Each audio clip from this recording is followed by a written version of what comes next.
Good afternoon. Here is the national news from BGI TV, Baba Bagede Imo TV.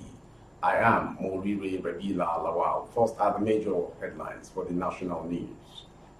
Nigerian government threatens to sanction BBC Trust TV for airing interviews with terrorists. APC senators are with us in move to impeach Buhari Senator Abaribe. They came with different agenda, not to kill or kidnap. Akeredolu's latest war attack. Suspected terrorist attack Niger-Abuja military checkpoints. Nasarawa short schools over security threat. Proprietor accomplice to die by hanging over Anifa. Smother. I can break Yekini's gold record, Osime, on sports. Now the news in detail. Mr. Mohammed said the federal government is aware of the unprofessional documentary by the BBC Africa Eye, where interviews were granted to bandit warlords and terror gangs. The federal government says it will sanction the BBC and Trust TV for airing documentaries that allegedly glorify and fuel terrorism and banditry in Nigeria. The Minister of Information and Culture, Lai Mohammed, disclosed these in an interview with journalists on Thursday in Abuja. Mr. Mohammed said the federal government is aware of the unprofessional documentary by the BBC Africa Eye, where interviews were granted to bandit warlords and terror gangs, thereby promoting terror in the country. He condemned the BBC for not upholding the same standards and tenets as they would have done in the UK. The minister also condemned Trust TV, owned by Media Trust Limited, for using its platform to grant an interview to a bandit, Schøøls, thereby promoting the activities of terrorists. According to him, both platforms by their actions have been accomplices to terrorists and bandits in the name of reporting. The minister said the appropriate regulatory board was already looking at the infractions and appropriate sanctions would be meted out to both platforms. The lawmaker representing Abia South Senatorial District in the ninth National Assembly, Senator Enyinaya Abaribe, has said that most of the senators of the All Progressive Congress (APC) are in support of the move to impeach President Muhammadu Buhari. According to the lawmaker, most of the senators are fed up with the administration of President Buhari and they were now prepared to force him out of office. Abaribe told China Television that the lawmakers elected to represent Nigerians can no longer sit and watch while President Buhari crashes Nigeria. The Post reported that senators across party lines, led by the minority leader Philip Tanimu Aduda, on Wednesday stormed out of the chamber chanting, "All we are saying, Buhari must go. Nigeria must survive. Ahmed Lawan should follow, etc." Abaribe said it's not true to say that we don't have the numbers to impeach Buhari. Most of the APC senators are with us. This is exactly what is going on today. The question is, do we still, or until we wait this administration crashes the nation, or do we take action to prevent it? Governor Oluwarotimi Akeredolu of Ondo State has stated that the shooting at the Cønt construction yard in Rrõr on Wednesday was intended and designed to damage some of their equipment rather than injure or kill anyone. Akeredolu visited the construction site with the commander of Amotekun Corps, Adetunji Adeleye, and heads of security agencies in the state advised the residents not to panic. On Wednesday night, the gunmen launched an attack on the ancient town with residents scampering for safety.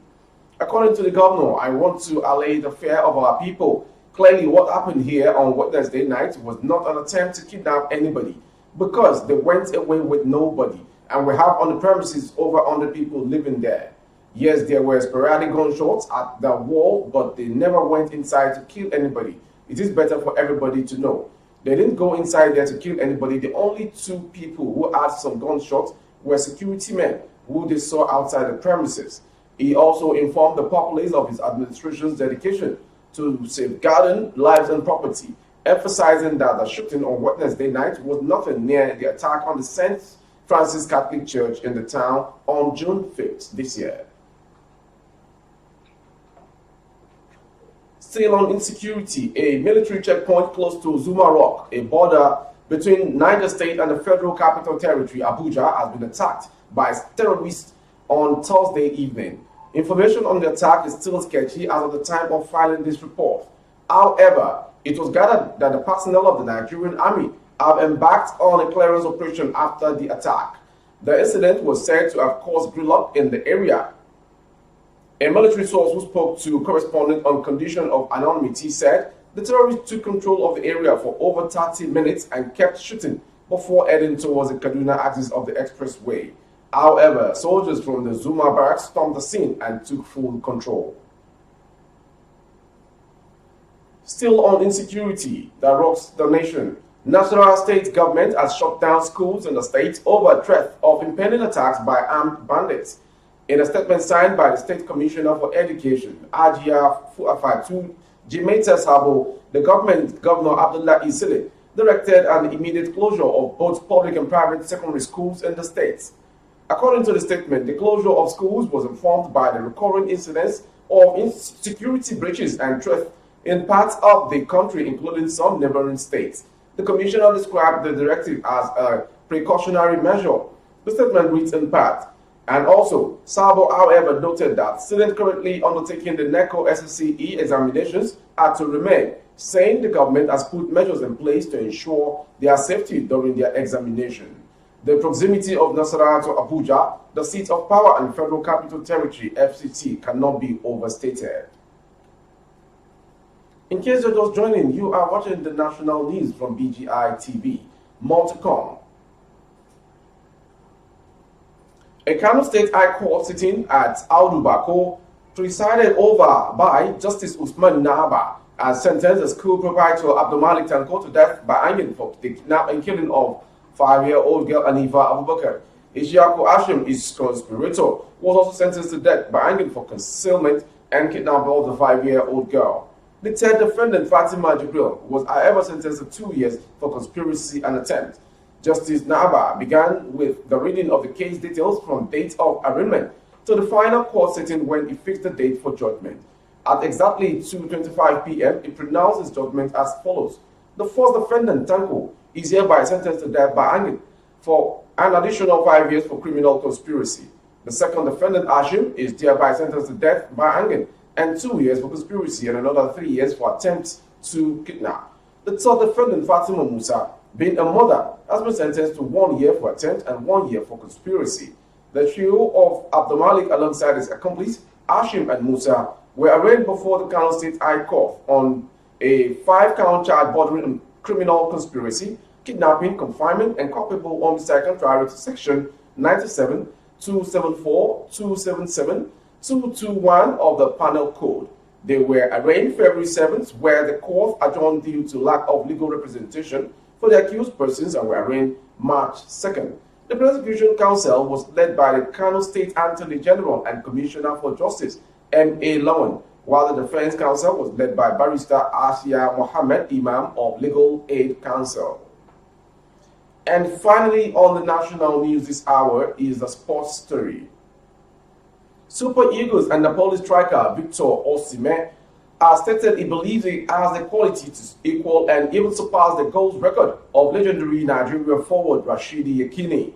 The Yekini, who represented the country for 14 years, scored 37 goals for the Eagles in 62 appearances to remain the country's record goal scorer, while Osimhen has 15 goals from 23 matches. He was also part of the team that participated in the 1994 World Cup, where he netted Nigeria's first ever goal at the biggest football showpiece in a 3-0 win against Bulgaria. Known for his goal-scoring prowess, Yekini helped the Eagles win the 1994 Africa Cup of Nations in Tunisia as tournament's top scorer with 5 goals and was named best player of the competition. Since his retirement in 1998, no Eagle striker has been able to match late Yekini's goals record with Segun Odegwami, a 1980 AFCON winner, in distant second with 23 goals, while former Everton striker Yakubu Ayebeni is third with 21 goals. Former Villarreal striker Ikechukwu Uche sits fourth on the country's scorers chart with 19 goals, while Obafemi Martins completes the top 5 with 18 goals.